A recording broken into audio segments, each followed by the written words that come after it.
ತಾಲೂಕಾ ಪಂಚಾಯತಿಗೆ ಒಂದು ಹೋರಾಟನ ಪ್ರತಿಭಟನೆ ಮುಖಾಂತರ ಇಲ್ಲಿ ನಾವು ಬಂದಿರೋದು.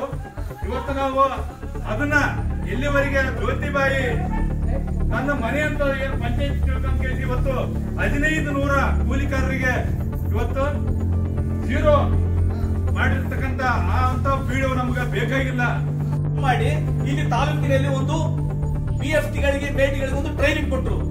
ಆ ಟ್ರೈನಿಂಗ್ ಉದ್ದೇಶ ಏನು? ಅವರು ಈ ಕೂಲಿಕಾರ ಬಂದು ಕಚೇರಿಯಲ್ಲಿ ಕುಂದ್ರಕ ನೀವು ಒಂದು NGO ಮುಖಾಂತರ ಟ್ರೈನಿಂಗ್ ಕೊಟ್ಟರೆ ಉದ್ದೇಶ ಏನು? ಎಲ್ಲಾ ಕೂಲಿಕಾರಿಗೆ ಸರಿಯಾದ ರೀತಿಯಲ್ಲಿ 3 ದಿನ ಕಡ್ಡಾಯ ಕೆಲಸ ಕೊಡಬೇಕು ಮತ್ತೆ ಅವ್ರಿಗೆ ಸರಿಯಾದ ರೀತಿಯಲ್ಲಿ ಪೇಮೆಂಟ್ ಆಗ್ಬೇಕಂತ ಅನ್ನೋ ಯೋಜನೆಯನ್ನು ಇಟ್ಟುಕೊಂಡು ನೀವು ಟ್ರೈನಿಂಗ್ ಕೊಟ್ರೆ ಇವತ್ತು ಗ್ರಾಮ ಪಂಚಾಯತ್ ಕಡೆ ಮತ್ತೊಂದು ಕಡೆ ಅವ್ರು ಕೆಲಸ ಮಾಡಿದ್ರೆ ನೀವು ಜೀರೋ ಮಾಡ್ತೀರಿ. ಅಂದ್ರೆ ನಿಮ್ಮಲ್ಲಿ ನೀವು ಈ ರೀತಿ ಕೂಲಿಕಾರ ಕುಂದಿಸ್ತೀರಿ.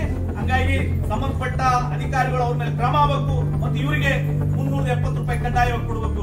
ಯಾಕಂದ್ರೆ ಇವರು 70 ರೂಪಾಯಿ ಆಗಿದೆ 80 ರೂಪಾಯಿ ಆಗಿದೆ ಅಂತ ಹೇಳಿ ಇವತ್ತು ಸುಳ್ಳು ಮೆಜರ್ಮೆಂಟ್. ಇವತ್ತ ಬೇಸಿಗೆ ಸಂದರ್ಭದಲ್ಲಿ ಸರ್ಕಾರದ ಒಂದು ಗೈಡ್ಲೈನ್ ಇದೆ, ಏನು 70% ಕೆಲಸ ಮಾಡಿದ್ರು ಕೂಡ ಅವರಿಗೆ ನೀವು ಫುಲ್ ಪೇಮೆಂಟ್ ಆಗ್ಬೇಕು ಅಂತ ಹೇಳಿ ಒಂದ್ ಕಡೆ ಹೇಳ್ತೀರಿ. ಇಲ್ಲಿ ವಯಸ್ಸಾದವ್ರು ಬಂದಾರ ಪಾಪ ಎಲ್ಲ ಹೋರಾಟ